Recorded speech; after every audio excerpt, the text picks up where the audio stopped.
Fala galera, bom dia, tudo bem? Sejam bem-vindos a mais uma edição do Power Morning, onde a gente estuda aqui a palavra de Deus a partir do texto original hebraico, quando a gente extrai de Deus ali os insights para nós podermos começar bem o nosso dia, começarmos aí com gás, começarmos totalmente alinhados aí com o que a palavra de Deus tem para nós. Então, é uma enorme honra contar com a sua presença, lembrando que a gente está fazendo uma série de 12 aulas essas relacionadas ao estudo do Gênesis, e hoje é nosso sétimo encontro. Inclusive eu vou colocar aqui o nosso título, tá? Bem-vindos a todos que estão chegando aí, muito obrigado. Tem gente até de Genebra aí que eu vi. E hoje é o nosso Power Morning 7 e o título do nosso assunto de hoje é a luz. Vai ser muito interessante essa aula, porque isso aqui tem tudo a ver com colocar a casa em ordem.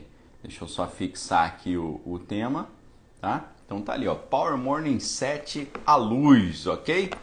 Então, pessoal, vamos lá no que a palavra de Deus tem para nós. Lembrando que os encontros anteriores você pode acessar tanto aqui no Instagram e quanto lá no YouTube, no canal do Manual da Independência. Lá você encontra os encontros anteriores, né? A frase não ficou muito boa, você encontra os encontros anteriores, né? Você acha os encontros anteriores, as aulas anteriores, e lá no YouTube é interessante porque você pode assistir em velocidade acelerada, ok? A Josi aí, ó, Nora da Kátia, valeu, que honra contar com a sua presença, de Alagoas, de Maceió, muito legal, valeu mesmo, tá? A Maria Gomes aí de Caratinga, interior de Minas Gerais, muito legal. Valeu, Josi, Deus abençoe você, tá? Um prazer contar com a sua presença, mande um abraço para toda a família aí em Alagoas, uma honra. Então, galera, o que a gente tem aqui hoje é a terra estava sem forma e vazia, ou seja, a nossa vida cheia de vaidade, cheia de problemas, escuridão na face do abismo.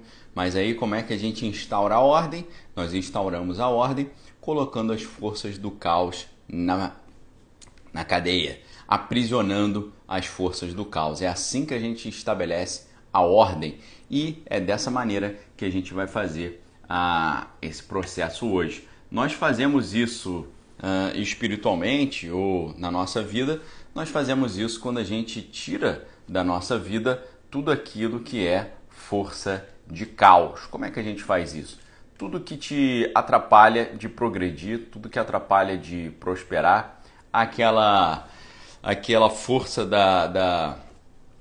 do adiamento, né? Você adia a resolução das coisas, aquela força de protelar, né?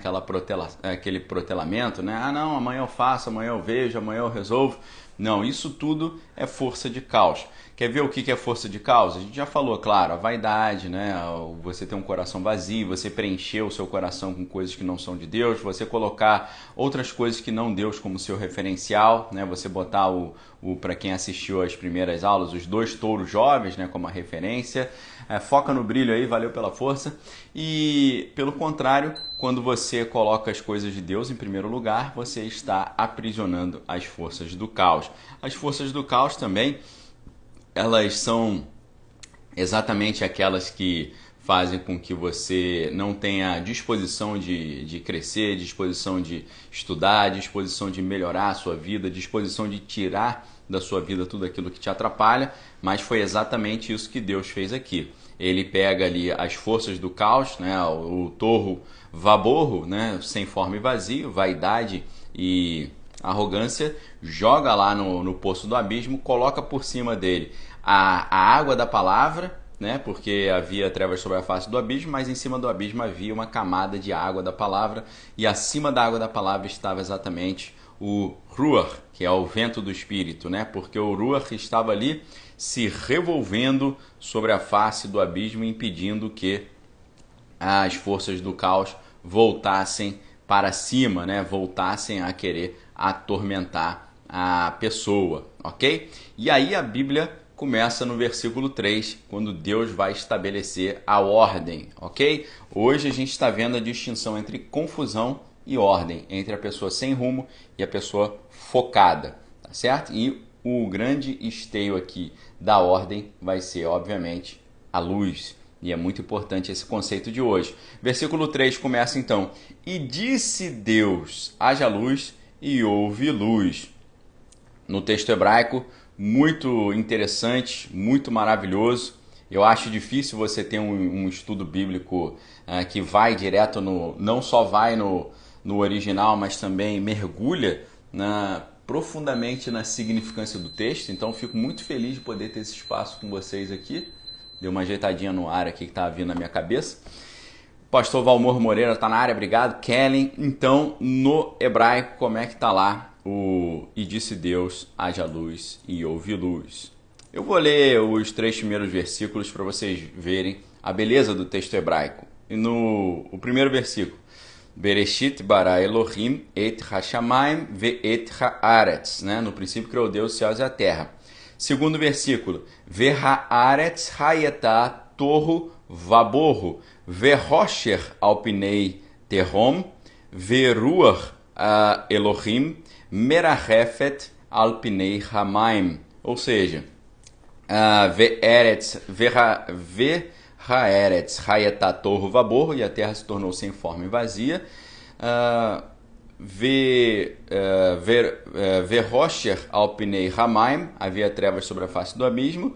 Veruach Elohim merachefet alpinei hamaim, e o Espírito de Deus se revolvia sobre a face das águas. Aí o versículo 3 que é maravilhoso: Vaiomer, ou seja, e disse, Vaiomer Elohim Yehi or Vairi or, e disse Deus, haja luz, e houve luz, ok? Então, repetindo no hebraico, Vaiomer, ou seja, verbo falar, o V, que é o e Omer, falar. Vaiomer Elohim, e disse Elohim.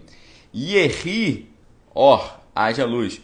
Vairi or, tá certo? Yehi, haja, or, luz. Vairi, ou seja, e houve luz. A gente vai mergulhar nesse texto aqui, vocês vão ver quão maravilhoso é o texto quando a gente mergulha nele ali a partir do hebraico, ok? Então, o verbo omer, ou amar, em hebraico, que é e disse Deus, isso aqui é muito interessante, porque é o primeiro momento em que Deus diz, ou seja, Deus assume o controle, Deus assume a ordem, Deus assume ali a liderança. Vilma está falando que hoje vai terminar de ler o livro Carpós, muito obrigado, você pode adquirir lá na livraria.daniellopes.com.br. Muito obrigado, Vilma, pelo apoio ao canal. Vilma é aluna do nosso grupo de estudos Claus, Cristianismo, Linguagem e Autonomia Social, também é aluna do curso Manual de Sobrevivência do Cristão no século XXI. Lembrando a vocês que hoje tem live para os alunos do curso Manual de Sobrevivência do Cristão no século XXI e amanhã tem live para os alunos do grupo de estudos Claus, sempre às 20 horas, ok? Vamos lá então, pessoal. O verbo falar aqui, que não é o verbo ledaber, é o verbo omer, é um verbo diferente.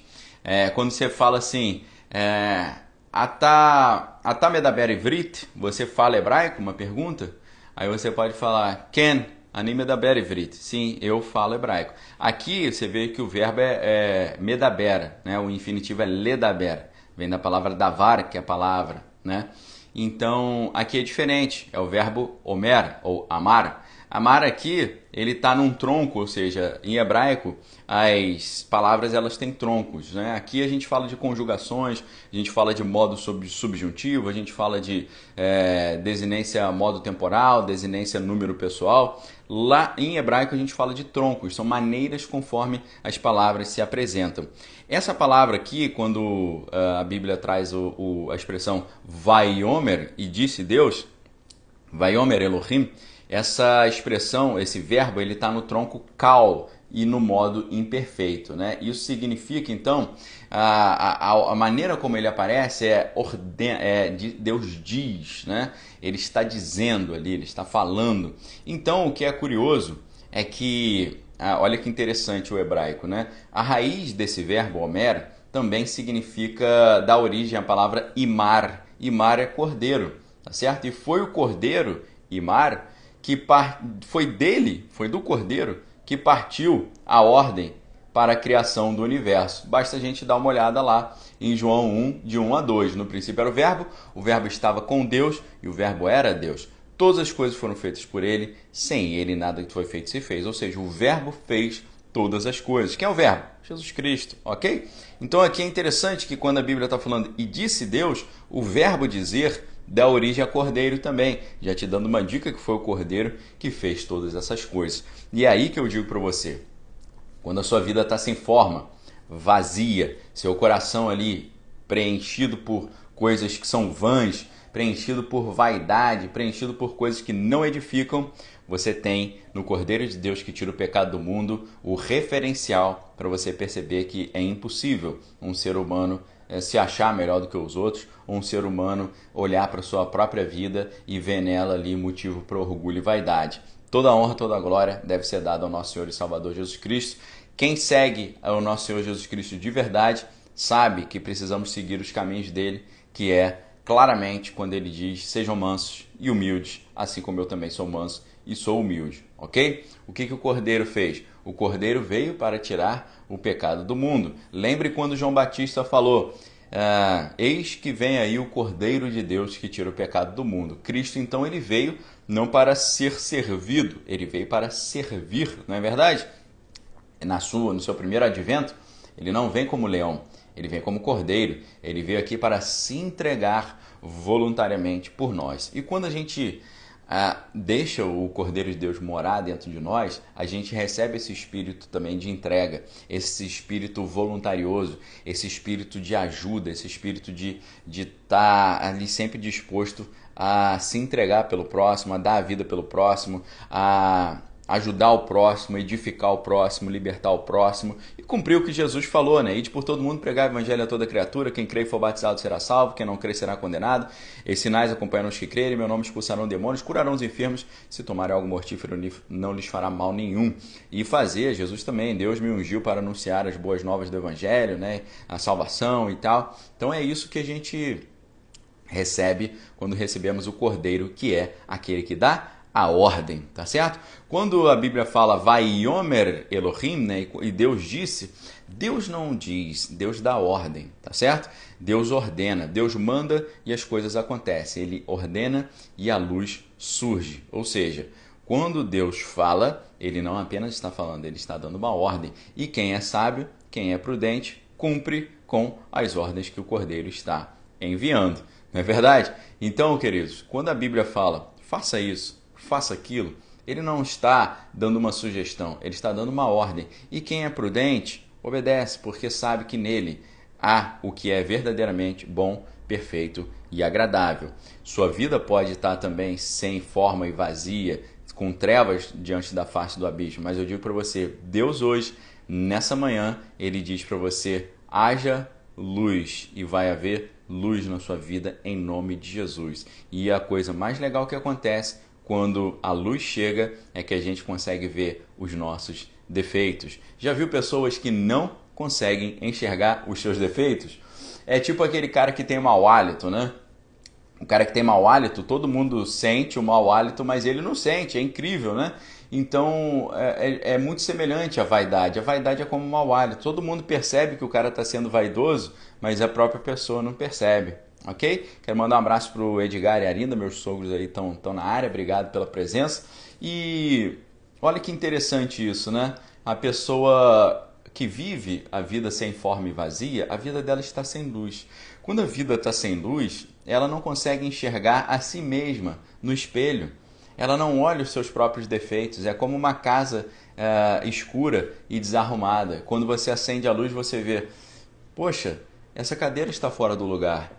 Olha, esse livro está fora do lugar, essa mesa está fora do lugar, aqui tem uma sujeira nesse canto. A gente começa a ver onde a nossa vida está fora do lugar, onde tem lixo que a gente precisa colocar para fora. Ok, queridos?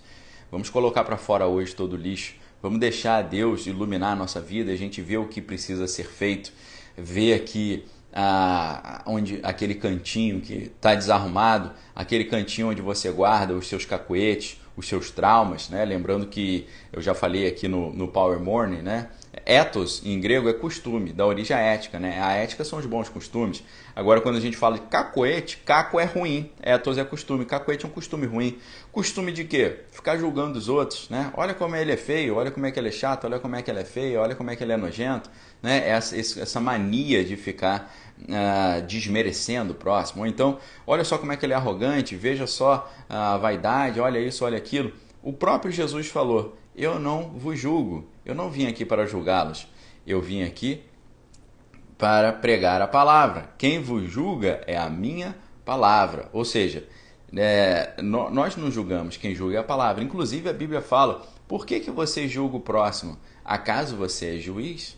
Nós somos juízes espirituais? A Bíblia não fala: vocês são juízes e sacerdotes, vocês são reis e juízes. A Bíblia não fala isso. A Bíblia fala: sois reis e sacerdotes. A Bíblia fala que nós somos reis porque nós temos autoridade sobre o mundo espiritual. Nós ordenamos em nome de Jesus e aquilo se cumpre. E nós somos sacerdotes porque temos acesso à presença de Deus, ao Santo dos Santos, uma vez que Jesus, quando morreu e ressuscitou, o véu se rasgou. Ou seja, não somos juízes, somos reis e sacerdotes. Lembrem disso. Quem julga é a palavra. E a Bíblia nos ensina: em vez de você julgar o próximo, julgue você a si mesmo. Porque se você julgar a si mesmo, Deus não vai precisar te julgar. É muito melhor, né? Porque se a gente julga o próximo, Deus vai nos julgar conforme a referência do que a gente julgou. Se você julga o próximo, você já está extrapolando uma função sua. Você não foi chamado para ser juiz, foi chamado para ser rei e sacerdote. Se você quiser seguir essa linha, você vai ficar julgando o próximo e, geralmente, quando esse tipo de pessoa fica julgando o próximo, ela usa um critério muito rigoroso. Se a pessoa der pequeno deslize, ela faz uma grande crítica. E aí vem um grande problema, uma vez que a Bíblia diz que com a mesma medida que você medir, você será medido. É muito interessante isso, a regra das proporções bíblicas, né?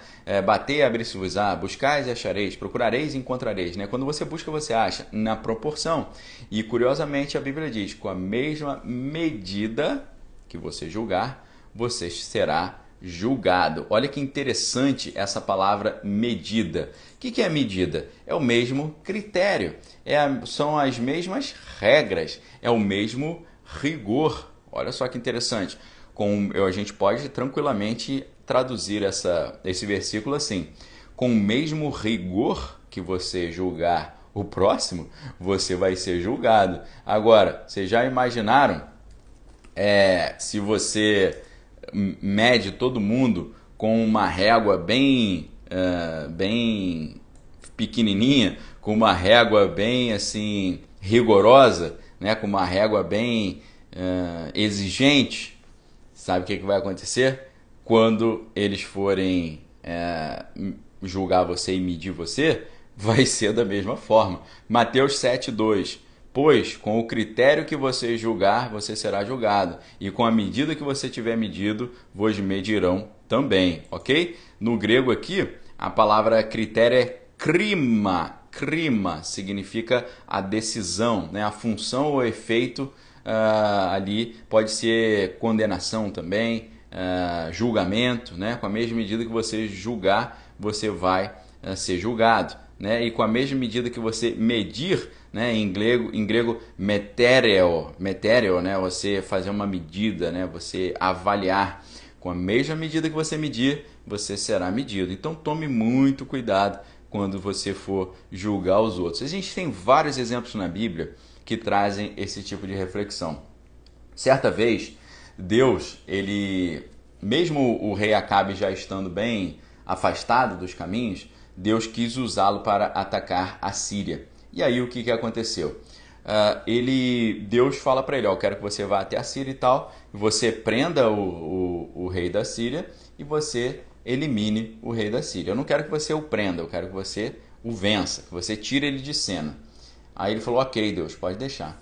Ele foi para a guerra e na guerra ele conquistou a guerra com a ajuda de Deus, mas na hora que ele foi eliminar o rei falou: peraí, não me mata não, vamos conversar. Olha só, lembra quando seu pai era amigo do meu pai e vocês tinham um entreposto comercial aqui na Síria, aqui em Damasco? Ah, sim, que legal. Então, é o seguinte, a gente pode fazer um novo acordo comercial. Você abre um centro comercial seu aqui na Síria e eu abro um centro comercial nosso lá na sua terra de Israel. Aí ele, poxa, legal essa ideia. Então vamos fazer o seguinte, pessoal, não tira a vida dele não, só deixa ele livre aí, pode ir embora. E Deus falou que ele tinha que eliminar o cara. Na volta, o rei Acabe estava vindo e de repente, lá no arraial dos profetas, Deus virou para um profeta e falou, eu quero que você dê uma mensagem para o rei Acabe, mas você vai precisar se fantasiar, você vai precisar se disfarçar. Ok, Deus, como é que eu faço? Pede para alguém dar um soco na tua cara. Olha as coisas estranhas que Deus pede para os seus servos. O Deus pede para um profeta falar para um outro profeta dar um soco na cara dele. E ele chega para o profeta e fala, por favor, dê um soco na minha cara com toda a força. Ele falou, não vou dar, não vejo que isso é de Deus. E aí o profeta disse, porque você não obedeceu a palavra de Deus, não quis dar um soco no meu rosto, saindo daqui você será devorado por um leão. Aí o cara, isso é palhaçada. Ele saiu dali e foi devorado por um leão. Aí o que aconteceu? Ele virou para um outro profeta e falou, dá um soco na minha cara com toda a força. Aí o cara falou, não quero ser devorado por leão não, é pra já. Deu um soco na cara dele, ficou com a cara toda machucada, enfaixou o rosto, botou uma roupa assim meio andrajosa, foi pro meio da estrada esperar o rei passar. Quero mandar um abraço para Rosângela e minha mãe tá na área também. Então, seguinte, o rei tá vindo com a sua carruagem e aquele profeta ali se fingindo ali como um soldado vindo da guerra machucado, entra na frente da carruagem e para a carruagem, leva uma bronca.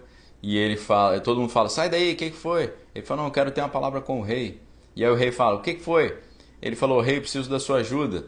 Contou uma historinha, né, um sambari. Não era uma história verídica, era ali um julgamento sobre o rei. E aí ele falou com o rei, ô rei, eu quero que você me ajude porque eles estão querendo tirar a minha vida. E o rei falou, por quê? O que você fez de errado? Ele disse, eu fui para a guerra e deram na minha mão um prisioneiro. E falaram para mim que se esse prisioneiro fugisse, eu pagaria com a minha vida, mas o prisioneiro fugiu e agora eles estão querendo tirar a minha vida. O que o rei falou para ele? Olha só, a sua sentença já está dada. Se falaram para você que se o prisioneiro fugisse, você pagaria com a sua vida, você vai ter que pagar com a sua vida. Nesse momento que o rei julgou aquele cara, nesse momento que o rei deu a sentença, uma sentença negativa, uma sentença rigorosa, sem possibilidade de arrependimento, sem possibilidade de perdão, o profeta que estava fingindo que era um soldado vindo da guerra tirou as suas roupagens ali, o rei identificou que era um profeta e na mesma hora o profeta virou e imbuído ali do poder de Deus, ele disse, assim diz o Senhor, como Deus disse para você que se o rei fugisse, você ia pagar, e agora você, conforme a tua própria palavra, você falou que isso deveria ser cumprido, perder a vida, então isso vai acontecer com você, porque você não fez o que Deus mandou e deixou o rei da Síria fugir, você vai pagar com sua própria vida. Ou seja, com a mesma medida que ele mediu, ele foi medido. A gente tem que ter muito cuidado quando alguém virar para você e falar, julgue essa pessoa, porque na hora que o que você falar pode ser usado como a mesma medida para te julgar numa situação semelhante. Então, quem pratica o perdão, quem pratica a bondade, na hora de olhar para o próximo, quando Deus olhar para você, ele vai praticar a mesma coisa. Tá certo? Um abraço para o André aí que está na Austrália, valeu? Então, galera, tem que ter muito cuidado com isso. A gente, quando recebe a luz da palavra de Deus e começa a ver a nossa vida como ela é, a gente começa a perceber como a gente erra descumprindo a palavra, julgando os outros, né? Sendo arrogantes, sendo orgulhosos, sendo vaidosos, buscando a nossa própria glória, né? Buscando a nossa própria imagem. É exatamente isso que precisa ser retirado do nosso coração se realmente queremos e precisamos ter essa comunhão com Deus. Então, quando Deus fala, e quando a Bíblia diz, e disse Deus, Vaiomer Elohim, a Bíblia está falando, Deus deu uma ordem. Quem é sábio, cumpre. Não deixe acontecer aquilo que Jesus falou. Vocês me chamam de Senhor, mas não cumprem os meus mandamentos. Vocês dizem que me amam, mas não fazem o que eu falo. Vamos pegar essa dica aí, ok? Lembrando, pessoal, que todas as dicas que a gente está dando aqui a partir da Bíblia valem para a sua vida sentimental, para a sua vida financeira, para a sua vida emocional, para a sua saúde física e emocional e, é claro, para a sua vida ministerial, seu chamado e tudo isso também, ok? Então, quando a Bíblia fala Ierri, e disse Deus, haja luz, E disse Deus, Yehi, or, vai-ri, or. Isso aqui é extremamente interessante, tá? Porque em hebraico, esse verbo aqui é o verbo ser, né? Quando Deus fala, e disse Deus haja luz, né? Deus está falando assim, que a luz seja, e a luz foi. É o verbo ser, tá certo? O próprio André Churraqui, ele traduz assim, né? Que a luz seja e a luz é, né? Então é o verbo ser. É engraçado que em hebraico o verbo ser ele não é utilizado geralmente. É algo que só Deus utiliza. Quando a gente fala para uma pessoa, né? Por exemplo, me'ain atah em hebraico, né? Falando para um homem. Me'ain atah. Se fosse mulher seria me'ain at. Me'ain atah. Aí você fala, de onde é você? De onde você vem? Você responde assim, Ani é Brasil. Eu sou do Brasil. Ani, brasilianite. Eu sou brasileiro. Você não fala eu sou brasileiro, você fala eu brasileiro. Ani, né? Eu brasilianite. Eu brasileiro. Você sabe que todo mundo que ouve isso em hebraico, sabe que você está dizendo eu sou brasileiro, mas você não usa o verbo, né? Você não usa o verbo. Agora Deus usa esse verbo.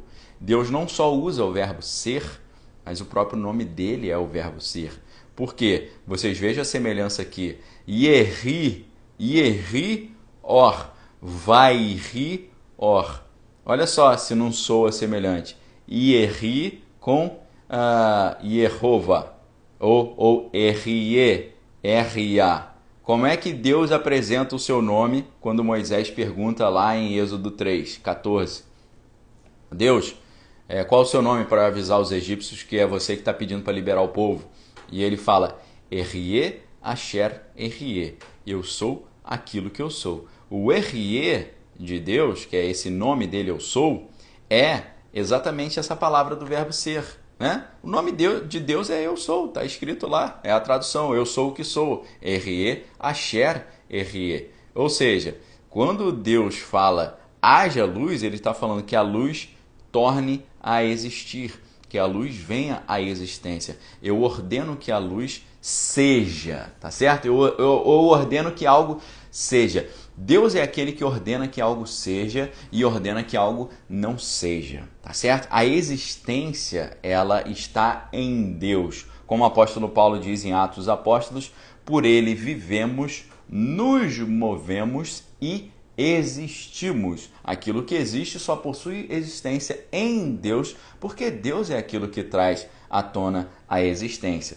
Não apenas aquele que traz o que não existe à existência, mas aquele que extingue as coisas que existem também, tá certo? Deus pode, nesse momento, extinguir na sua vida, tirar da existência toda a depressão, toda a síndrome do pânico, todo trauma, todo desespero, todo mau costume, todo cacoete, a preguiça, a protelação, a autocomiseração, a baixa autoestima, tudo isso Deus pode retirar da existência automaticamente agora. Basta você receber, retirar de você aquela vontade que você tem de não fazer nada, aquela vontade de não crescer, de não prosperar, de não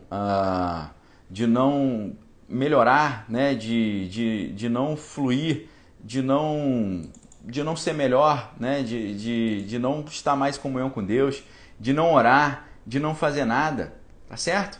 Então Deus pode retirar isso tudo da sua vida hoje em nome de Jesus, porque Ele é aquele que traz à existência aquilo que não existe e Ele é aquele que retira da existência aquilo que existe quando precisa, ok? Então, pessoal, receba essa palavra hoje em nome do Senhor Jesus, amém? E é muito interessante, né? Uma vez eu escrevi um breve poema, né? Que o nome do poema era Desbota. Desbota no sentido de, não de perder a cor, né? De desbotar, mas no sentido de tirar, né? Como se fosse botar e desbotar, né? Você botou e você tirou, né? Desbotar no sentido de retirar. E o poema terminava assim, essa situação desbota em mim a vontade de não ser feliz, tá certo? Muita gente tem vontade de não ser feliz, porque teve decepções, teve frustrações, e isso retira da pessoa a vontade de crescer, a vontade de conquistar, a vontade de vencer, a vontade de melhorar. Então, o que eu peço hoje também, em nome de Jesus, eu senti de fazer isso, eu peço aqui que Deus retire do seu coração, em nome de Jesus, a vontade de não ser feliz, ou a vontade de ficar infeliz, o prazer na infelicidade, né? Quando você estuda psicanálise, você vai ver que o conceito de prazer, né, de gozo, é o prazer no desprazer. Então tem gente que tem prazer na dor, né? É uma espécie de masoquismo também. Então, que Deus retire esse prazer na dor do seu coração, esse prazer de ficar sofrendo, esse prazer de ficar na sarjeta, esse prazer de ficar no buraco, que o Senhor transforme o seu coração hoje, em nome de Jesus, colocando o prazer nas coisas de Deus. Lembra do primeiro salmo? Bem-aventurado o varão que não anda segundo o conselho de ímpios, nem se detém no caminho dos pecadores, nem se assenta na roda dos escarnecedores. Antes tem o seu prazer na lei do Senhor, e na sua lei medita de dia e de noite. Fazendo assim, será como a árvore plantada junto a rio de águas, que dá fruto no tempo certo, cujas folhas não caem, e que tudo que fizer prosperará. Ou seja, você tem o seu hafetz, né, que é o deleite, né, que é o prazer, que é aquilo que te preenche, né? Aquilo que te preenche são as coisas de Deus. Isso é uma mudança completa. É aquela terra sem forma e vazia se transformando numa terra abençoada, frutífera e cheia de maravilhas, cheia de possibilidades, cheia de planos, cheia de foco, cheia de objetivos. É isso que Deus quer para você nessa manhã, em nome de Jesus. Então, Deus diz, né? Deus falou, Deus deu a ordem, Deus trouxe a existência. Yehri, ou seja, o próprio nome dele, eu sou aquele que existe e eu digo agora, venha a existência. Deus está dizendo na sua vida nesse momento, venha a existência, o amor, a paz, a alegria, a mansidão, o domínio próprio, a longanimidade, a benignidade, a bondade, o fruto do Espírito seja abundante na sua vida, uma vez que João 15, Jesus fala, eu sou a videira verdadeira, meu pai é o lavrador, todo ramo que está em mim dá fruto, e eu vos limpo para que dê mais fruto, e vós já estáis limpos pela palavra que eu vos tenho pregado. Porém o ramo que está em mim e não dá fruto é cortado e lançado fora no fogo para ser queimado. A gente tem que ficar muito atento com relação a isso. Então Deus, quando diz haja luz, ele está manifestando a sua essência, a essência de Deus, o nome de Deus. Nome é essência, nome é caráter, nome é a característica fundamental. Quando Deus muda o caráter de alguém, ele muda o nome. O caráter de Abrão era somente um antepassado famoso. Deus muda o caráter dele de apenas um antepassado famoso para pai de um povo, por isso muda de Abram para Abraham. A Sara também recebe ali, tinha o nome Sarai, recebe o nome de rainha, de princesa Sara, Deus muda o nome dela. Roché, Oséias, que era a salvação, Deus muda o nome dele para Yehoshua, que é Josué, que é o mesmo nome de Jesus em hebraico. Quando Deus muda o caráter de alguém, ele muda o nome, porque nome é caráter, o nome de Deus é Erre, Asher Erre, eu sou o que sou, ou seja, o nome de Deus é trazer as coisas à existência. Me lembro muito do filósofo empirista Charles Berkeley, né? Escreve Berkeley, né? Mas lá eles falam Berkeley. Igual Charles Darwin, né? O Darwin, lá eles falam Darwin, né? Como eles pronunciam Darwin, Darwin, né? O Dar, eles falam Dor, e o Vin, que a gente fala Darwin, eles falam Win, porque em inglês o W tem som de U, né? Não sei se você lembra da Mônica Lewinsky, né? Que era aquela estagiária da Casa Branca, teve ali o problema lá com o ex-presidente Bill Clinton. Eles chamam ela de Mônica Lewinsky, né? Lewinsky. Então, o Charles Berkeley, né, esse filósofo empirista, ele falava assim, ser é ser percebido, né? Só existe aquilo que você percebe, aquilo que você olha. Inclusive, hoje na física quântica, eles já estão tendo essa percepção. Hoje, alguns cientistas perceberam que quando você vai pesquisar as partículas subatômicas, é como se elas fossem criadas pelo pesquisador que está olhando.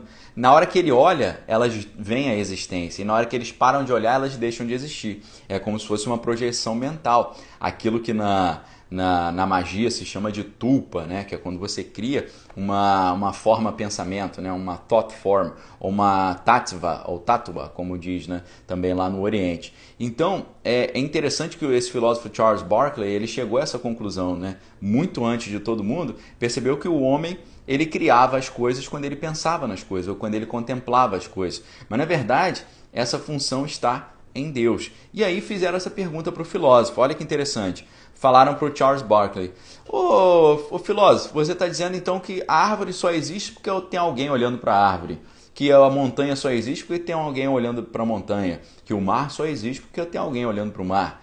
Quer dizer então, e aí foi a pergunta capciosa que fizeram para ele, quer dizer então que se sumirem repentinamente todos os seres vivos e os seres humanos da Terra, e a Terra ficar sozinha, sem ninguém olhando para ela, sem ninguém percebendo ela deixa de existir? Aí ele falou, não. Aí eles falaram, como não? Você está falando que ser é ser percebido, que só existe aquilo que está sendo contemplado? Ele falou, não, porque tem um outro ser aí que vai continuar contemplando. Ainda que você tire todos os seres vivos do universo, vai ter um ser ainda contemplando o mundo criado, que é Deus. O mundo vai continuar existindo porque Deus está contemplando o mundo. Essa reflexão do Charles Berkeley é muito interessante porque vai diretamente nesse sentido de que Deus é aquele que traz a existência e é aquilo que retira da existência. É por isso que Jesus fala, aquele que crê em mim, ainda que morra, viverá. Por quê? Porque se Jesus Cristo é a vida e Ele é a existência também, uma vez que Ele é Deus Todo-Poderoso, se Ele está morando dentro de nós, ainda que nós morramos, a gente vai continuar existindo, porque a existência está nele. Se Ele continuar pensando em nós e contemplando a nossa vida, a nossa existência continua, ela está garantida, entendeu? As coisas existem porque Deus contempla, porque Ele é a fonte da existência. Inclusive, só Ele usa o verbo ser, as coisas que são. Só Deus usa esse verbo, eu já disse para vocês, né? Você pergunta para alguém, qual é a sua profissão? Ah, eu sou jornalista. Em hebraico você não fala eu sou jornalista, você fala eu jornalista, eu médico, eu brasileiro, ani brasilianite. Você não usa o verbo ser é um atributo divino, porque ele traz à existência aquilo que não existe, como os latinos disseram, ex nihilo, né? A partir do nada. Deus cria as coisas a partir do nada, porque Ele é a força da existência. E o que Deus criou? Né? Vaiomer Elohim, e disse Deus, Yeri, ou seja, o nome dele ali, já seja luz. Como é que é luz em hebraico? Or, O-R. Muito legal essa palavra. Por quê? Em hebraico, a palavra luz e a palavra caixa, elas têm a mesma origem. Aí você pergunta, peraí, Daniel, eu olho para a luz e eu olho para uma caixa, eu não vejo semelhança nenhuma entre uma coisa e a outra. E é aí que eu trago mais uma vez aquela hipótese do relativismo linguístico, a hipótese Sapir-Whorf, a hipótese de dois linguistas e antropólogos, Sapir e Whorf. A hipótese Sapir-Whorf, ela diz que cada língua expressa uma visão de mundo diferente. Ou seja, se cada língua expressa uma visão de mundo diferente, cada língua expressa todo o conhecimento de um povo sobre a língua, todo o conhecimento de um povo sobre o mundo ao redor. Ou seja, os idiomas são mananciais de interpretações do mundo. Não só interpretações, mas mananciais de soluções para problemas, mananciais de sabedorias que podem ser usadas na prática para melhorar a nossa vida.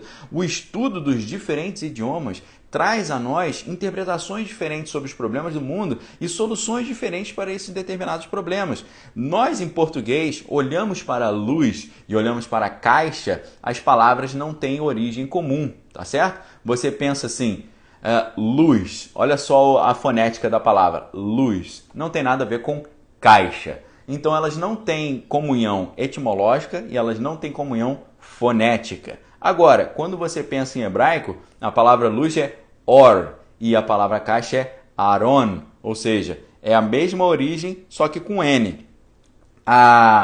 Em hebraico, a palavra luz são 3 letras, Aleph, Vav e Resh, são 3 letras, or, Aleph, Vav, Resh.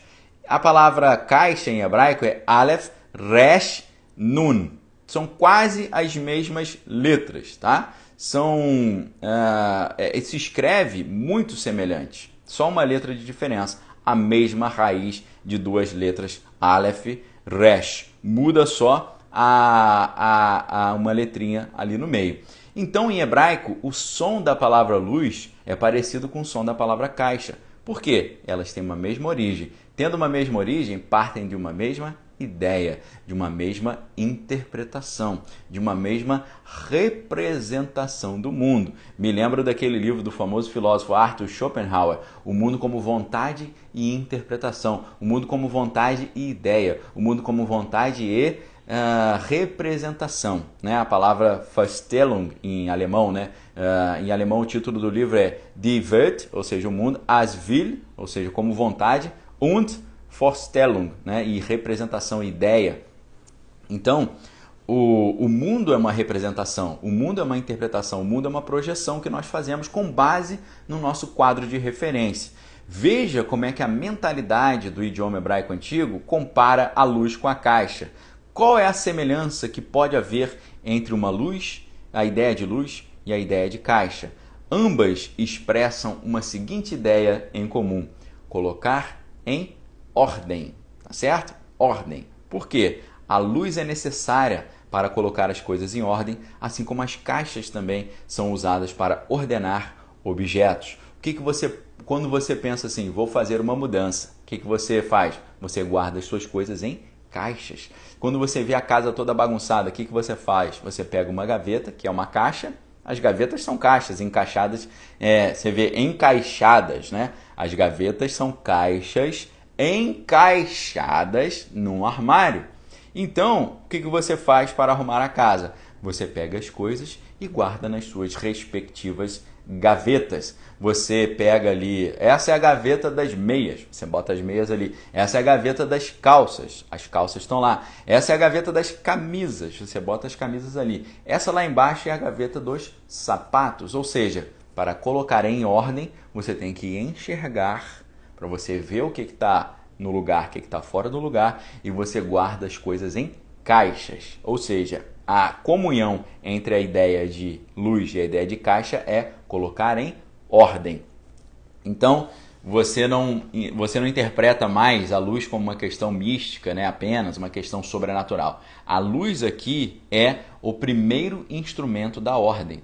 Deus está colocando a terra que estava sem ordem, sem forma e vazia, com trevas ali, torro, borro, terrom, essas três palavras do caos, da destruição, vaidade, orgulho, tá certo? Foco errado, autocomiseração, autopromoção, vaidade total, autoconfiança, autossuficiência, tudo isso Deus está prendendo no abismo e Deus está falando, agora vamos colocar a sua vida em ordem. Haja luz e houve luz. A gente pode até fazer uma brincadeira, em vez de Raya Or, Vairi Or, a gente pode falar Raya Aron, Vairi Aron. Ou seja, haja ordem e houve ordem. Porque ele iluminou e mostrou o que estava certo e o que estava errado. É por isso que muitas pessoas, quando têm um encontro com Deus e um encontro com a palavra, algumas ficam constrangidas porque Deus mostra a essa pessoa os seus erros. Deus mostra para essa pessoa os problemas, tá? André está pedindo para escrever o nome dos pesquisadores. É facinho, tá bom? O primeiro nome é mais fácil, estou escrevendo aqui. O segundo é um pouquinho mais difícil, tá? Deixa eu colocar aqui. Pronto. Coloquei aí, ó, Sapir-Whorf, tá bom? É a hipótese Sapir-Whorf. É a hipótese do relativismo linguístico, tá bom? Que expressa que cada língua tem uma visão de mundo diferente. É só você colocar Sapir-Whorf na internet que você vai achar, ok? Então, pessoal, quem é a luz? Quem é a luz? João 1 nos ensina quem é a luz, com toda clareza necessária para a gente entender que a nossa vida só pode ser colocada em ordem se a gente tiver esse tipo de elemento na nossa vida. No princípio era o verbo estava com Deus, e o verbo era Deus, ele estava no princípio com Deus. Todas as coisas foram feitas por ele, e sem ele, nada do que foi feito se fez. A vida estava nele, e a vida era a luz dos homens. Amém? Em grego, phos. A luz resplandece nas trevas, e as trevas não prevalecem contra a luz. Houve um homem enviado por Deus, cujo nome era João. Este veio como testemunha para que testificasse a respeito da luz, a fim de que todos virem a crer por intermédio dele. Ele não era a luz, certo? Mas veio para que testificasse da luz, tá bom? O Kaki está perguntando, né, qual é o certo, né? Yoshua ou Yeshua? Yeshua é o nome certo, tá? Mas é a abreviação, né? O nome completo é Yehoshua, tá? Então, Jesus, ele tem um nome comprido e um nome resumido, né? Em hebraico tem muito isso. Então, Yeshua ou Yehoshua, que é Josué em hebraico, tá bom? A saber, a verdadeira luz que vinda ao mundo ilumina todo homem. Esse texto é maravilhoso, acho que vale até a pena a gente dar uma olhada nesse texto no grego, tá? Já que aqui a nossa brincadeira é olhar o texto original, olha que interessante no hebraico. Perdão, no grego. A gente saiu de Gênesis 1:1, agora nós estamos no João 1:1, que é um novo relato sobre a criação, colocando evidentemente Cristo como a fonte da criação. Veja no grego e veja como a sonoridade do grego é interessante. O primeiro versículo, no princípio era o verbo estava com Deus e o verbo era Deus. Enarki en hologos, que hologos en proston theon, que theos en logos. Tá certo? Olha só que interessante. O verbo, o logos. Então, no arque, no princípio, da origem à arqueologia. O que é arqueologia? Arque, princípio, início, e logia, estudo. Ou seja, o princípio, o estudo dos princípios. Arqueologia, o estudo dos princípios.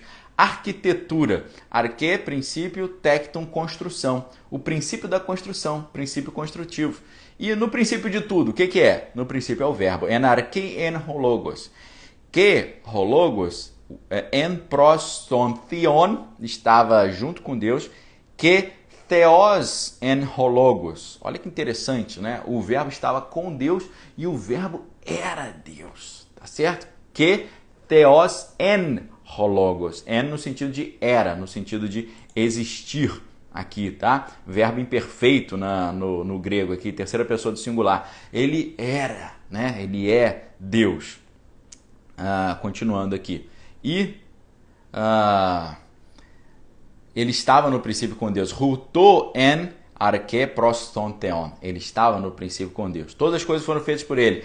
Panta diavto egeneto, ou seja, todas as coisas por ele foram criadas ou vieram à existência. Egeneto, olha que interessante. Pantá é tudo, né? Tipo pan-americano, né? Os jogos de todas as Américas, e essa ideia de pan, de tudo. Então, pantá, todas as coisas. Pantá di avto egeneto. Por ele foram todas as coisas geradas. Egeneto é a palavra que dá origem a Gênesis. Ou seja, o início, a criação. Por ele tudo veio. O Gênesis é dele, todo o Gênesis veio dele. Pantadi avto egeneto que cores avto egeneto uderen rogegonen. Ou seja, e sem ele, fora dele, nada, ou seja, nenhuma coisa, ude, né, nada em grego, veio à existência, ou seja, gegonen, a mesma palavra Gênesis. Ou, traduzindo aqui, todas as coisas do Gênesis foram feitas por ele. E sem ele, o Gênesis não teria existido. Ele é o Gênesis, ele é a geração, ele é a criação. E nele estava a vida, né? E a vida era a luz dos homens. Enavto zoe en, ou seja, nele mesmo a vida era. Enavto zoe, vida, en. Que re zoe, e a vida, ento phos ton anthropon, ou seja, e a vida era a phos, a luz dos homens. Phos ton anthropon, a luz dos homens. Olha que interessante, a gente está falando sobre luz, nós estamos lá no Gênesis 1:1, partindo agora para João 1, agora a gente está no versículo 5. E a luz brilha nas trevas, e as trevas não a compreenderam. Que to phos ente escócia fene, ou seja, e a luz brilha na Escócia. A Escócia é a escuridão. E ela brilha ali, ela faz o fenen. O que é fenen? Fenen é a palavra que dá origem a fenômeno, O que é o fenômeno? Aquilo que aparece, aquilo que tem aparência, que é aquilo que se mostra aos nossos olhos. Essa palavra phene, em grego, dá origem a fenômeno, que é aquilo que se mostra. Os caras não falam assim, pô, a parada é um fenômeno isso, né? Uma aparição. O cara viu um fantasma. Fantasma tem origem também em phene, que é a palavra fenômeno. E a luz resplandece nas trevas e as trevas não a compreenderam. Muito interessante, muito profundo, muito filosófico isso. Olha só. E a luz não a compreendeu. Que rescoste avto u ketelaven. E a luz e a escuridão não a compreenderam. Ela não entendeu. Ela não, em inglês é grasp, ela não conseguiu entender o que estava rolando. Ou seja, quando você está sem forma e vazio, quando você está em trevas, quando a sua vida está desordenada, está no caos, você não consegue entender os recados que Deus manda. Deus manda assim, ó, vai para cá, vai para lá, você não entende o recado. Deus fala, para de fazer isso, para de fazer aquilo, você não entende isso. Você extrai prazer no desprazer, você vive uma espécie de masoquismo, você fica agarrado ali naquele sofrimento, naquela vida medíocre, naquela vida sem ordem. Você sempre está atrasado, você sempre está com coisa pendente, você sempre está de mal com alguém, você sempre está terceirizando os seus erros e a sua culpa. Eu tô com problema por causa dele, a culpa foi dele, ele não me deixou prosperar. Você sempre terceiriza as coisas, você coloca no outro a culpa por você não ter vencido, mas ele não me incentivou, ele não me deu apoio, ele não me deu meios, ele não me ajudou, não me deu suporte, então foi por isso que eu não cresci. Esquece tudo isso. Isso são as trevas que não entendem a luz. A luz que Deus está falando agora é o seguinte, ó, pega todo esse lixo e joga fora e vem andar comigo na ordem. Vamos pegar a tua mente, que é o teu referencial do mundo, pega a sua mente, joga o lixo fora e pega as prateleiras que estão ali cheias de caixas encaixadas, ilumina com a luz, vê onde está tudo desorganizado e joga tudo nas caixas. Vamos organizar tudo agora. Vamos colocar a nossa energia no lugar certo. Vamos colocar o nosso foco no lugar certo. Vamos colocar o nosso tempo no lugar certo. Amém? A Bíblia diz, ensina-nos a contar os nossos dias de modo que encontremos um coração sábio. O que o Salmo está falando sobre isso? Ensina-nos a contar os nossos dias de modo que encontremos um coração sábio. Deus, por um lado, a Bíblia está falando, Deus nos mostra como a nossa vida é curta para a gente aprender a aproveitar bem a vida. Essa é uma interpretação mais comum. Agora, a Bíblia pode estar dizendo também, Deus, me ajuda a saber que, assim como o Bill Gates, que é um dos homens mais ricos do mundo, o Jeff Bezos, que é o dono da Amazon, um dos homens mais ricos do mundo, o Elon Musk, um dos homens mais ricos do mundo, o Warren Buffett, todos esses caras, me ensina a entender que esses caras têm as mesmas 24 horas que eu tenho. Por que nas 24 horas deles eles produzem abundantemente e nas minhas 24 horas eu não consigo produzir nada? Por quê? Qual é a diferença disso? Eu posso dizer para você, ensina-nos Deus a aproveitar bem o nosso tempo, dividir bem o nosso tempo, o dia é dividido em 24 horas, as horas são divididas em minutos, os minutos são divididos em segundos, você tem que dividir as coisas, raciocinar, usar a razão, usar ratio, lembra a ideia de ratio e eretz, que é a terra, rats, que é a terra dividir as coisas, quando você joga a mente sobre o coração, quando você joga o céu sobre a terra, você organiza a terra, você divide a terra, uma vez que a palavra traduzida literalmente de terra em hebraico, eretz, é território, são divisões. Quando você joga a mente organizada, a mente de Cristo sobre o coração, você organiza o coração, você organiza os sentimentos, você organiza os desejos. Você não vai estar fazendo uma coisa importante e se distrair. Que legal, aí você vai se distraindo. Que legal, você vai para o outro lado. A pessoa não tem foco. A mente de Cristo te dá foco. Como o apóstolo Paulo fala, esquecendo das coisas para trás ficam, prossigo para o alvo, em direção à soberana vocação que é em Cristo Jesus. O que é prossigo para o alvo? É prossigo com foco, prossigo olhando para frente, prossigo ali com um objetivo, prossigo ali com uma meta. Essa meta ela tem planejamento, ela tem ordem, ela tem prazo, ela tem ali um roteiro de onde eu vou sair, para onde eu vou chegar. Você tem que ter isso, de onde eu vou sair, para onde eu vou chegar. Pessoal, alguns anos atrás, eu cheguei para mim mesmo.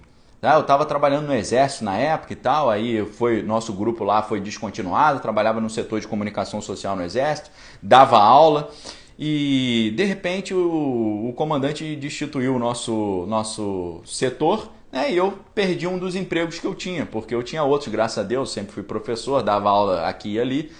Naquele momento eu falei, pessoal, eu não quero depender mais de patrão. Eu não quero nunca mais ser demitido. Nunca mais ninguém vai me demitir. Eu quero não mais estar na posição de pedir emprego para alguém, eu quero estar na posição de dar emprego para alguém. Eu não quero ser mais um empregado, eu quero empregar. Eu quero ajudar as pessoas, eu quero ter cargos para as pessoas poderem trabalhar. E aí eu coloquei uma meta. Eu falei, Deus, até os 40 anos eu tenho que estar nessa posição. Eu preciso estar. Tá? Para quem não sabe, eu estou com 39 anos ainda. E graças a Deus, muitos anos atrás, eu consegui me livrar dessa posição. E hoje, graças a Deus, eu tenho meu próprio negócio, minha própria empresa, meu próprio trabalho, né? Eu organizo o meu tempo, organizo o meu horário, tenho pessoas que eu contrato para fazer serviços para mim. Então, coloquei uma meta, segui essa meta, coloquei diante de Deus e, graças a Deus, cumpri uma boa parte dessa meta antes do tempo. E eu digo para vocês, qual é a sua meta? O que você precisa colocar em ordem? O que está fora da ordem? É o seu tempo que está mal gerenciado? É a sua vida financeira que está confusa? É o seu relacionamento que está te atrapalhando a prosperar? É a sua casa que está desorganizada? O que é? Eu digo para vocês, eu não sei. Mas a luz ela está entrando na sua mente, no seu coração hoje. A luz é Cristo, a luz é a ordem, a luz é a caixa, a luz é a limpeza, a luz é a organização, a luz é a meta, a luz é o planejamento, a luz é o roteiro de viagem, a luz é o GPS, a luz é o mapa, a luz é de onde eu estou saindo para onde eu quero chegar e qual é o prazo. Tem que ter prazo, tá certo? Tem que ter o prazo. Lembra das equações de Newton, né? A gente tinha aquela equação sorvete. S é igual a S0 mais VT, né? Ou seja, S, que é o deslocamento, é igual ao S0, que é o lugar de origem, mais a velocidade vezes o tempo. Ou seja, o deslocamento na física newtoniana, que é claro que é uma física que está ultrapassada, né, com a mecânica quântica e o relativismo do Einstein relativizou isso tudo. Agora, na física de Newton, como é que você faz no movimento retilíneo uniforme, MRU? Você sai de um lugar e você chega a outro lugar. E você pode calcular em quanto tempo você vai chegar lá, baseado na velocidade que você está usando, tá certo? Se você está saindo de um lugar e tem que chegar num destino a 100 km de distância, se você está numa velocidade de 100 km por hora, você vai fazer os 100 km em 1 hora. Se você sabe a sua velocidade, você sabe de onde você está saindo e onde você vai chegar, você sabe quanto tempo isso vai demorar para acontecer. Então isso é a ordem. A ordem é isso. Eu sei de onde eu estou, onde eu quero chegar, qual o caminho que eu vou seguir e qual é a velocidade que eu vou aplicar. Eu posso fazer uma mudança nessa velocidade. Aí já é um movimento variado, né?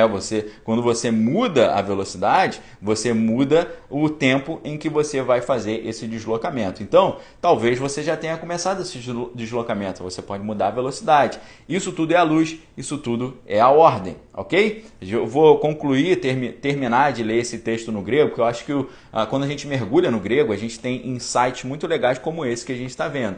E lembrando a vocês que o nome da minha editora é Desvendando Original, né? O nome da minha empresa é Desvendando Original, o nome do meu canal no YouTube, eu tenho um canal Desvendando Original, porque nosso objetivo é desvendar o texto original. E vejam como a gente desvenda o hebraico, desvenda o grego, em vez das coisas ficarem complexas, elas ficam mais simples. Eu tenho, assim, total ojeriza e aversão às pessoas que falam, não, mas porque no hebraico, aí complica o assunto, o cara vai para o hebraico para complicar.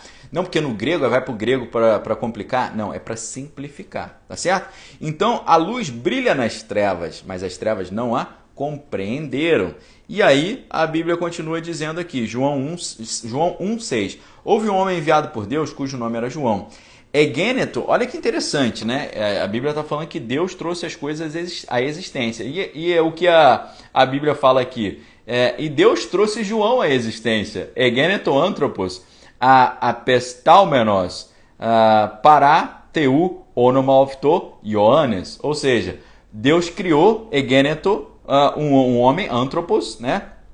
Houve um homem criado por Deus, que estava ali ao lado de Deus, para Theu, né? É muito interessante essa expressão no grego, ó, apestaumenos. Apestaumenos significa tendo recebido uma comissão, tendo recebido uma incumbência, tendo recebido ali um despacho no sentido de ele foi enviado. Houve um homem enviado que recebeu uma incumbência, enviado por Deus. Apestaumenos para teu.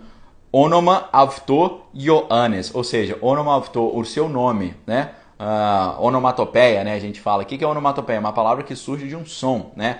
Tipo crack, né? Boom, né? Essas coisas. Então, onoma é o nome ou o sujeito, né? Quando a gente fala em grego, sujeito predicado é onoma que rema. Então, o nome dele, João, onoma avto Ioannes. Ioannes significa agraciado por Deus.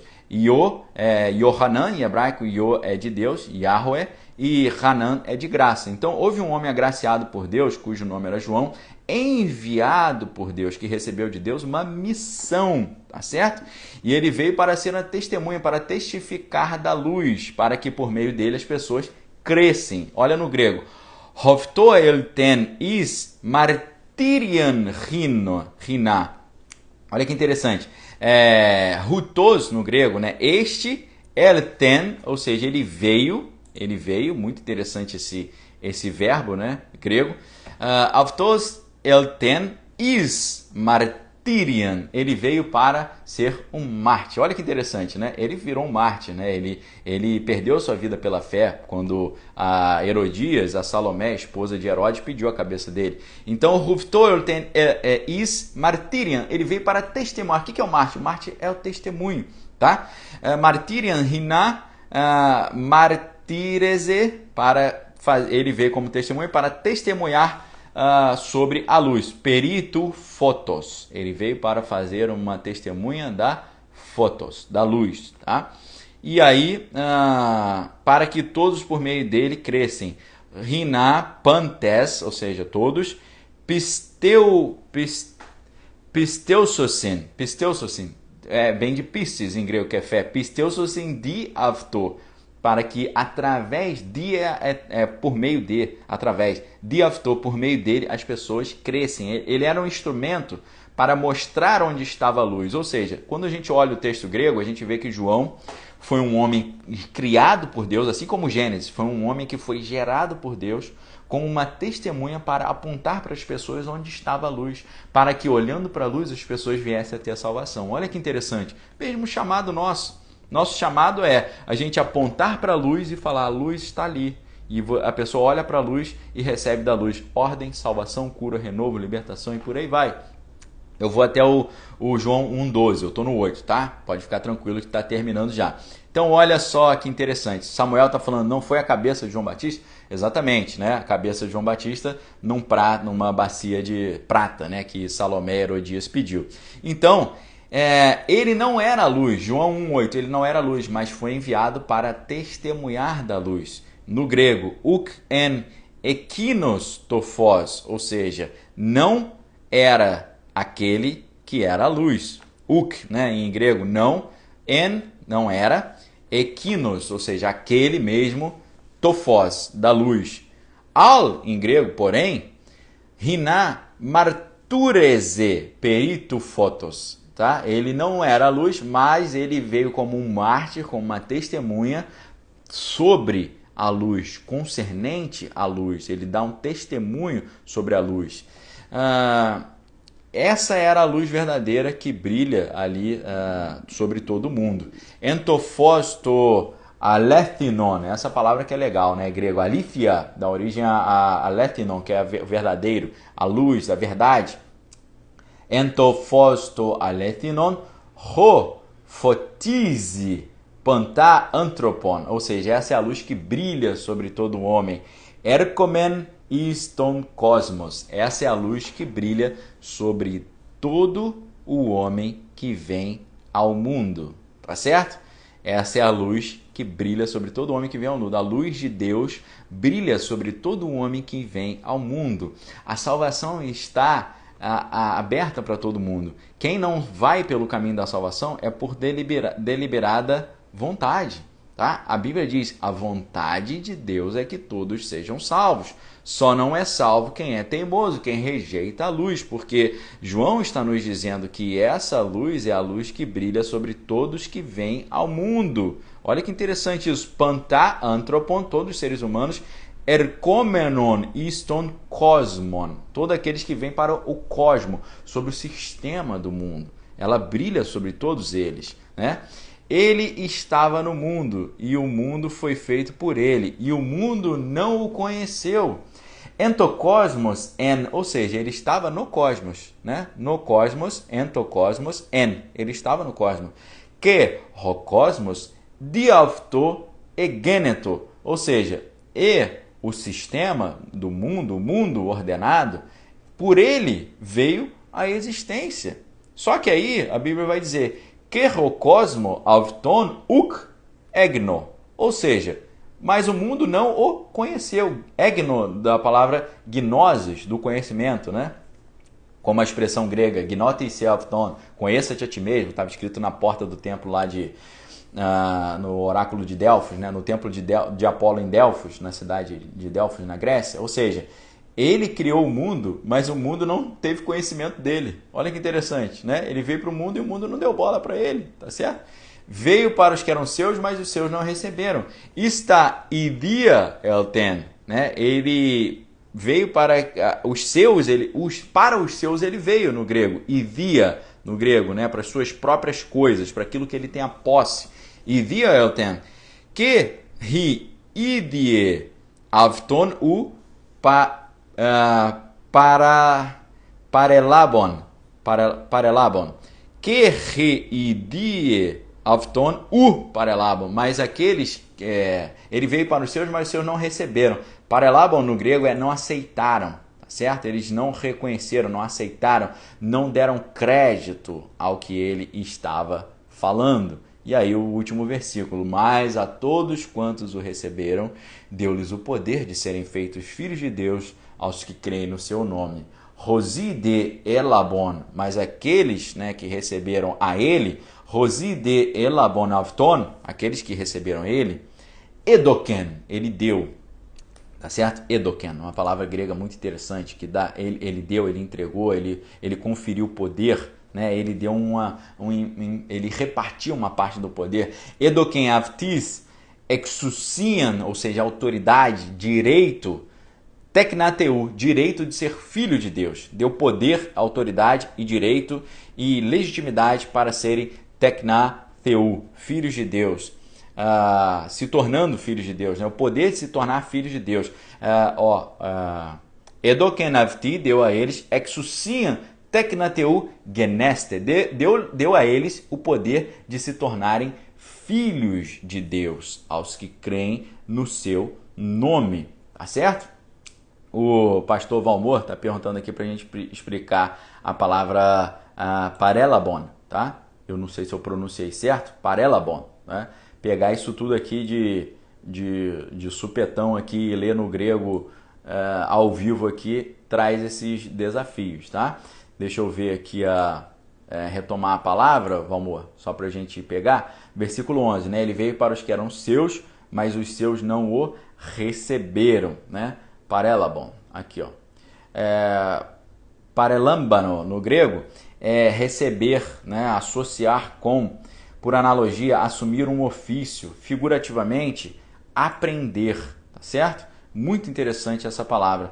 A origem dela são dois termos, o pará, que é uma preposição de perto, e a palavra lambano, no grego, que significa tomar, né? Significa ter, significa tomar posse, segurar. Então, o que está dizendo? Ele veio para os que eram seus, mas os seus não receberam, ou seja, não tomaram posse. Não olharam para ele e falaram, eu quero, é meu. Jesus, vem fazer morada em mim, controla a minha vida, vem fazer parte da minha vida. É isso que está falando de não receberam, entendeu? Valeu, Valmor. Então, versículo 12, Osi de elabonavton edoken, ou seja, mas a todos quantos receberam, Avtis exousian teknateu geneste, ou seja, Deus os poderes de serem gerados filhos de Deus. É um novo nascimento, é uma nova geração. Jesus fala: o que é nascido da carne é carne, o que é nascido do Espírito é Espírito, aquele que não nascer da água e do Espírito não herdará o reino de Deus. Ou seja, é um novo nascimento, mas a todos quantos receberam, deu-lhes o poder de passarem por uma nova geração, um novo Gênesis, geneste, de se tornarem pisteuosin, ou seja, aqueles que creem, aqueles que têm pistes é fé, aqueles que creem, né, os que receberam o dom da fé. A fé é um dom. Pisteuosin isto onoma avtu, ou seja, aqueles que creem no onoma dele, onoma, no seu nome, no seu caráter, na sua história, na sua obra, no seu poder, na sua essência, amém? Mas a todos quantos receberam, deu-lhes o poder de serem transformados no novo Gênesis em Filho de Deus.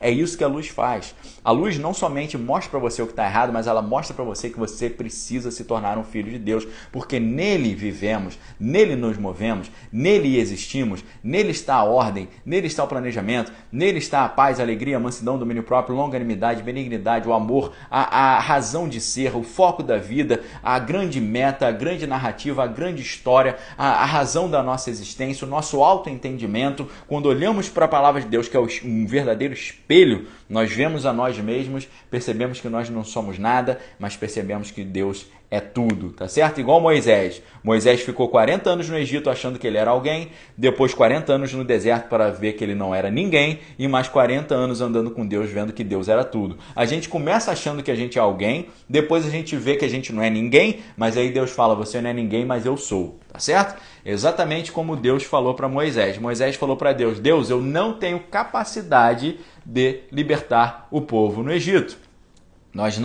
Eu não tenho capacidade, eu sou gago, a minha língua é pesada. Deus, eu não tenho qualificações, virtudes, capacidades, né, para fazer isso. Olha que interessante a questão. Moisés ficou 40 anos no Egito achando que pelo seu próprio braço, pela sua própria força, ele ia libertar o povo. E aí ele falou: poxa, eu não sou capaz de fazer isso. Aí na hora que Deus fala para ele: vamos libertar o povo, o que ele diz? Ele diz o seguinte: não, Deus, eu não sou capaz. Ele estava com a autoestima lá no alto, a arrogância, a vaidade, e aí Deus jogou ele lá embaixo, né? Jogou ele lá no fundão do poço.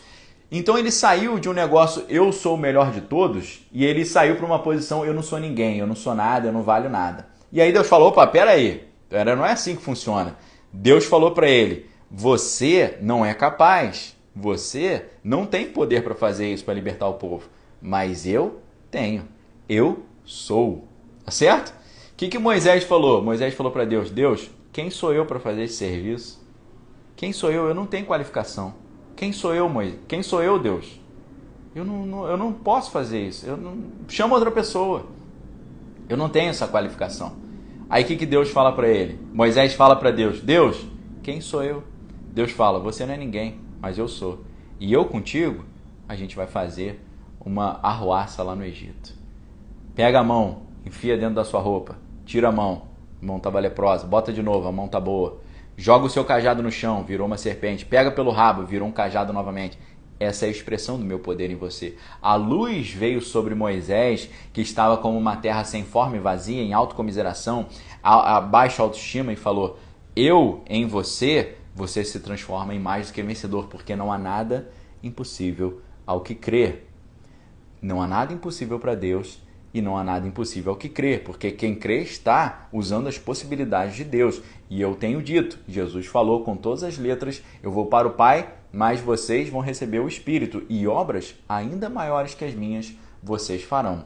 Receba essa palavra, receba esse poder de Deus. Deixa a luz de Deus entrar, colocar a ordem, tirar o lixo, botar as coisas na gaveta, estabelecer um roteiro de viagem, o lugar de onde você está, o lugar para onde você quer chegar, entender a velocidade, entender o tempo, entender o planejamento, entender a meta. A luz faz a sua terra, que estava sem forma e vazia, cheia de vaidade e arrogância, se transformar numa terra fértil, onde o seu prazer está na lei do Senhor, e na lei dele você vai meditar de dia e de noite. Fazendo assim, será como uma árvore plantada junto a rios de águas, que dá fruto no tempo certo, cujas folhas não caem, e tudo que fizer prosperará. E você sabe que uma árvore, não adianta ela apenas estar perto do rio de água, ela precisa receber a luz, certo?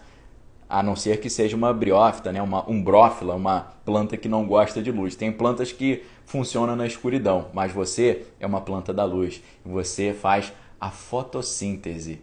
O que é fotossíntese? Foto, luz, síntese é criação, é geração. A planta, ela gera energia, ela gera nutrientes a partir da luz. Você, como filho de Deus, você também faz a fotossíntese. Sabe por quê? Jesus fala que nós somos galhos numa árvore. Jesus nos compara aos vegetais. Eu sou a videira verdadeira, o Pai é o lavrador, e todo ramo que está em mim dá fruto, ele limpa para que dê mais fruto. Nós somos ramos conectados à videira que é Cristo. Quando você está conectado à videira e você, como um galho de uma árvore, você tem acesso aos nutrientes que vêm da terra, da água, e você tem acesso à luz, você faz a fotossíntese. Fazendo fotossíntese, você produz energia, produz frutos, produz folhas. No tempo certo, as folhas não caem e tudo que fizer prosperará. É o que eu peço sobre a tua vida hoje, em nome de Jesus. Amém? Amanhã, se Deus assim o permitir, a gente continua com a nossa reflexão, ok? Às 7 da manhã, o vídeo vai ficar gravado aqui no Instagram e também lá no YouTube, no Manual da Independência, onde você pode assistir ali o vídeo mais acelerado, tá certo? Deus abençoe aí a Malu Castle, Auf Wiedersehen, Lames Medeiro, Lidiane, Rogério, Pastor Valmor, Ângela Rodrigues, a Karen Souza. Obrigado, tá, pessoal? Então, é uma honra poder compartilhar esse conhecimento da palavra com vocês, porque eu também estou me alimentando aqui, sabendo que a gente está se edificando na rocha, que é o nosso Senhor e Salvador Jesus Cristo, tá certo? Felipe aí tá falando, pô, cheguei no final, não tem problema, você reassiste aí tranquilo, ou aqui, ou lá no YouTube, tá bom? Uma excelente semana para vocês, fique com Deus, que a graça do Senhor Jesus, o amor de Deus, as consolações do Espírito Santo estejam com cada um de vós, não só hoje, mas para todos sempre. Examine todas as coisas, retenha o que é bom. Um abraço, galera, excelente dia, valeu!